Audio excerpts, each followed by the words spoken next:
കൂട്ടുകാരെ, this is me your Tomachan. Jesus കിഡിന്റെ മറ്റൊരു എപ്പിസോഡിലേക്ക് നിങ്ങൾക്കെല്ലാവർക്കും സ്വാഗതം. കഥ കേൾക്കാൻ നിങ്ങൾക്ക് എല്ലാവർക്കും ഇഷ്ടമല്ലേ? വരൂ, നമുക്കൊരു കഥ കേൾക്കാം. മതിലകപുരം എന്ന ഗ്രാമത്തിൽ കർഷകനായിട്ടുള്ള ഒരു വ്യക്തിയായിരുന്നു തിമ്മയ്യ. എപ്പോഴും പ്രാർത്ഥിക്കുന്ന തിമ്മയ്യ എന്ത് കാര്യവും ദൈവത്തോട് പ്രാർത്ഥിച്ചു മാത്രമേ ചെയ്യുകയുള്ളൂ. അതുകൊണ്ട് തന്നെ ദൈവം തിമ്മയ്യയ്ക്ക് ഒരുപാട് വിളവ് നൽകി അനുഗ്രഹിക്കും. അങ്ങനെ ഒരുപാട് നാളുകൾ കഴിഞ്ഞുപോയി. തിമ്മയ്യ ആ നാട്ടിലെ ഏറ്റവും അറിയപ്പെടുന്ന വലിയ ധനികനായി തീർന്നു. ധാരാളം പണം ലഭിക്കുവാൻ തുടങ്ങിയപ്പോൾ പതിയെ തിമ്മയ്യ പ്രാർത്ഥനാ ജീവിതം ഉപേക്ഷിക്കുവാൻ തുടങ്ങി. ഒരിക്കൽ അടുത്ത ഗ്രാമത്തിൽ സംഭവിച്ച പ്രളയം മൂലം അവിടെയുള്ള ജനങ്ങൾ തിമ്മയ്യയുടെ ഗ്രാമത്തിൽ അഭയം പ്രാപിച്ചു. മതിലകപുരം ഗ്രാമത്തിലെ ജനങ്ങൾ അവർക്ക് വേണ്ട എല്ലാവിധ സഹായങ്ങളും ഒരുക്കി നൽകി. താമസത്തിനായിട്ട് പള്ളികളും വിദ്യാലയങ്ങളും തുറന്ന് അവർക്കായി നൽകി. ഭക്ഷണത്തിനും മറ്റ് ആവശ്യങ്ങൾക്കും വേണ്ടി ഗ്രാമത്തിലെ ധനികരുടെ ഭവനങ്ങളിൽ സഹായത്തിനെത്തുവാൻ ആ ഗ്രാമത്തിലുള്ളവർ തന്നെ തീരുമാനിച്ചു. അങ്ങനെ അവർ എല്ലാ ഭവനങ്ങളിലും എത്തിച്ചേർന്നു. നമ്മുടെ തിമ്മയ്യയുടെ ഭവനത്തിലും നാട്ടുകാർ എത്തി. എന്നാൽ ജനങ്ങൾ സഹായത്തിനെത്തിയപ്പോൾ തിമ്മയ്യ അവരെ ആട്ടിയോടിപ്പിക്കുകയാണ് ചെയ്തത്. എന്നിട്ട് ഇപ്രകാരം പറഞ്ഞു: ഈ കാണുന്നതെല്ലാം എൻ്റെ അധ്വാനത്തിൽ കഷ്ടപ്പെട്ട് ഞാൻ ഉണ്ടാക്കിയതാ, ആർക്കും ഒന്നും തന്നെ ഞാൻ കൊടുക്കുകയില്ല. ഗ്രാമത്തിലുള്ളവർ വളരെ സങ്കടത്തോടെ ഇറങ്ങിപ്പോയി. അന്നു രാത്രി തിമ്മയ്യ വയറ് നിറയെ ഭക്ഷണം കഴിച്ച് വേഗം തന്നെ ഉറങ്ങുവാൻ കിടന്നു. എന്നിട്ട് തൻ്റെ കൃഷിയിടത്തിലെ വിളവെടുക്കുന്നതിനെ പറ്റിയും ഈ തവണ താൻ നനച്ചതിലും അധികം വിളവ് തനിക്ക് ലഭിക്കുമെന്നും മനസ്സിൽ കണക്കുകൾ കൂട്ടിയും കുറച്ചും പതിയെ ഉറക്കത്തിലേക്ക് വഴുതി വീണു.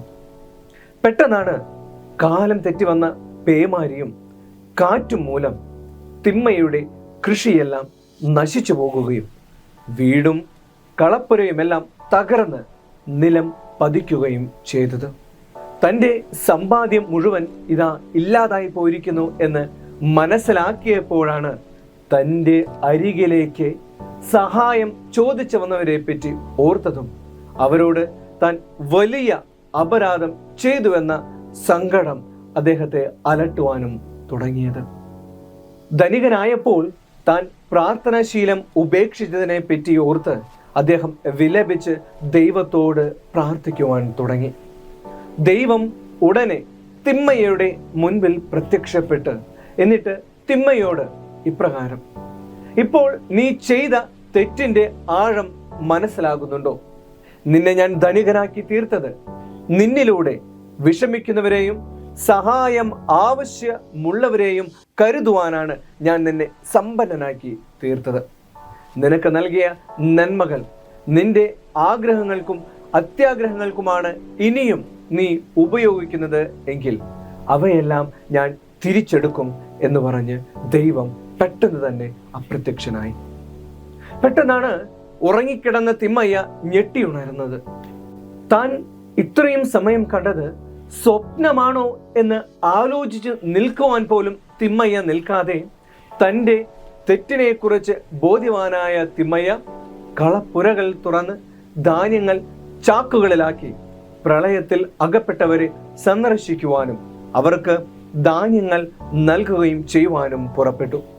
എന്നിട്ട് തന്നോട് സഹായം ചോദിച്ചു വന്നവരുടെ അരികിൽ പോയി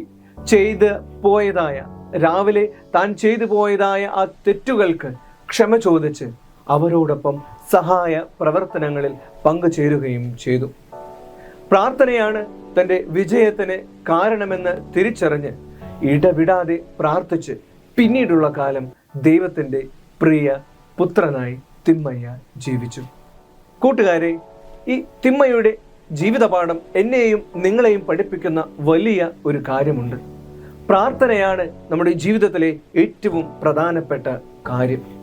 ദൈവം പ്രാർത്ഥനയിലൂടെ നമ്മോട് സംസാരിക്കുമ്പോൾ തീർച്ചയായിട്ടും നമുക്ക് ഉന്നതികളും ഉന്നമനങ്ങളും ഉണ്ടാകും. പ്രാർത്ഥനാ ജീവിതം നമ്മിലില്ല എങ്കിൽ പലപ്പോഴും നാം അബദ്ധങ്ങളിലും അപകടങ്ങളിലും ചെന്ന് വീഴുന്നതിന് വളരെ വലിയ സാഹചര്യമാണ് ഉള്ളത്. അതുകൊണ്ട് കൂട്ടുകാരെ, നമുക്ക് നമ്മുടെ ഏത് ആഗ്രഹവും ഏത് കാര്യങ്ങളും നടക്കുന്നതിന് വേണ്ടി, നമ്മുടെ മുന്നോട്ടുള്ള വഴികളെ കൂടുതൽ സുഗമമായിട്ട് പോകുന്നതിന് വേണ്ടി ദൈവത്തോട് ചോദിച്ച് പ്രാർത്ഥിച്ച് മുൻപോട്ട് പോകാം. എല്ലാം അറിയുന്ന ദൈവം നമുക്ക് സർവ്വവിധ ഐശ്വര്യങ്ങളും സന്തോഷവും നൽകി അനുഗ്രഹിക്കും എന്ന് നമുക്ക് പ്രത്യാശിക്കാം. അതേ കൂട്ടുകാരെ, നമുക്ക് എല്ലാവർക്കും ഇന്നു മുതൽ സന്തോഷത്തിനും ആശ്വാസത്തിനും വേണ്ടി പ്രാർത്ഥിക്കാം. കൂട്ടുകാരെ, ജീസസ് കിഡിന്റെ ഈ ഒരു എപ്പിസോഡ് നിങ്ങൾക്ക് ഇഷ്ടമായി എന്ന് വിശ്വസിക്കുന്നു. ജീസസ് കിഡിന്റെ മറ്റൊരു എപ്പിസോഡുമായിട്ട് നമുക്ക് വീണ്ടും കണ്ടുമുട്ടാം. അതുവരേക്കും this is me, your Tomachan, signing of.